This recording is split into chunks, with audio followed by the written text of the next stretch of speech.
Okay, this is a Baseus A3 car vacuum cleaner. Ours broke, we got a warranty replacement, and I decided to tear into this one to try to figure out what was wrong with it. I didn't want to try to fix it because I couldn't figure out how to get it apart, but I saw a few online of maybe an older or maybe newer, but probably older model that came apart quite differently than this one. And I messed this up with pliers and screwdrivers and stuff, and I really didn't have to. The whole thing comes apart with screws. So first I want to show you what might be wrong with yours if it's the same as mine. Problem is right here. This little power switch broke off because this guy right here pushes on it, and it's just this little bitty button that's not very well supported. So I'm gonna try to solder that back in place, but it still works. But it didn't work, through the case. So we could try to solder this, and then main thing I want to show you is how to put it back together, because that'll show you how to take it apart. All right, thanks. All right, I soldered the switch back in place. Everything works. So we got to put it back together. So that light ring goes there. So what's different about this one versus the older ones is you don't have to force anything. It's all screws. So you can see right here, the switch, it's got a dust cover on it. And that goes in there like that. Oh, sorry, it goes over that, like that. That's probably the hardest part to put in the case because it kind of popped out when, actually it may have to go in there last. I bet that's why the slot is there. So, all right. So, put that back on there. That doesn't have any screws. Well, actually, sorry. Yeah, it does. There's 2 screws right there.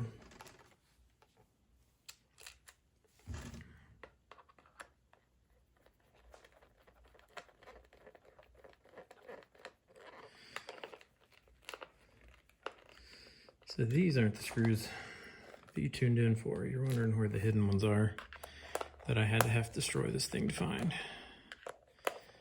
But obviously they will be last, so you can always skip to the end if you need to. Originally I was gonna take it apart again when I realized it's really just 2 gotchas and everything else is easy.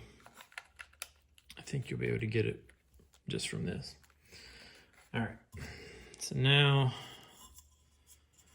I know that's the bottom because I messed it up so badly, and that's the bottom there. The switch needs to line up. So that's not good.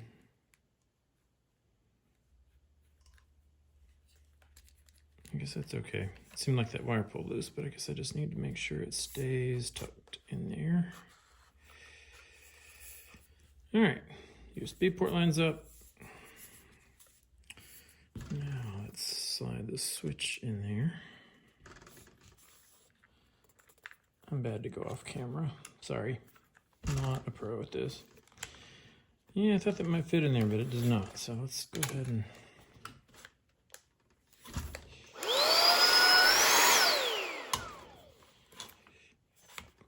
that just fell out without too much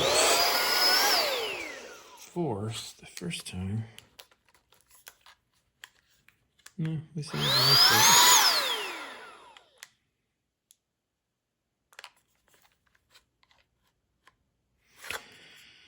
All right, well, let's try put it in here first.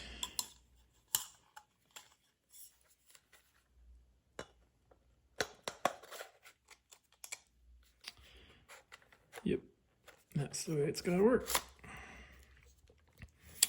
And that button actually kind of is what locks everything in here. Otherwise, it was just kind of free floating. So if you push it on this side, it'll come out pretty easily, and then that button will come out.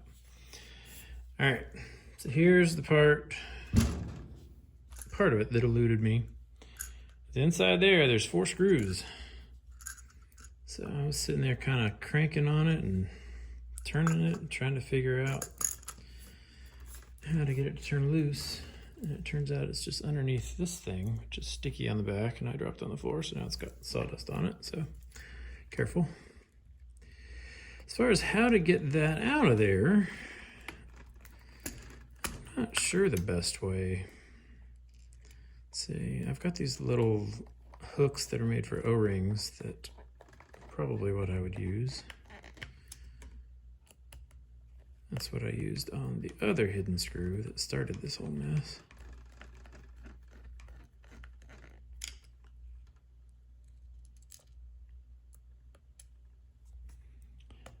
Yeah, you can't really see what I'm doing, can you?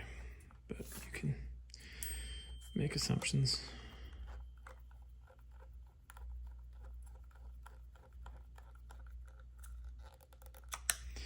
Okay, now this guy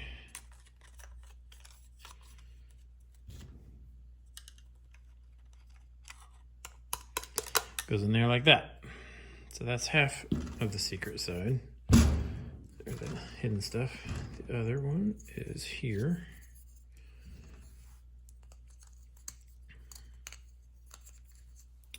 You got this guy, which fits on top like that. And fits in there like that. And when you do yours, you won't mess it up like I did mine. There's a screw right there. That is why I caused all these problems, because I didn't know about that screw, because there's a little plastic cover on it. So it wasn't until I started prying this loose, I need a big screwdriver, that I realized that was on there. And once I did, it's like, that's why it won't come loose. So cover this little guy. I'm not gonna put him back, because who knows if this will happen again, and I might forget next time. So anyway, that's your first screw to take off. Once you take that off, so you gotta get this little guy out of there.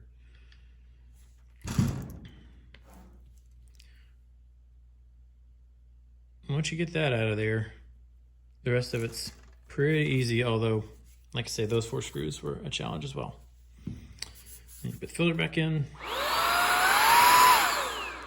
It works just fine. All right, hope that helps somebody. Thanks.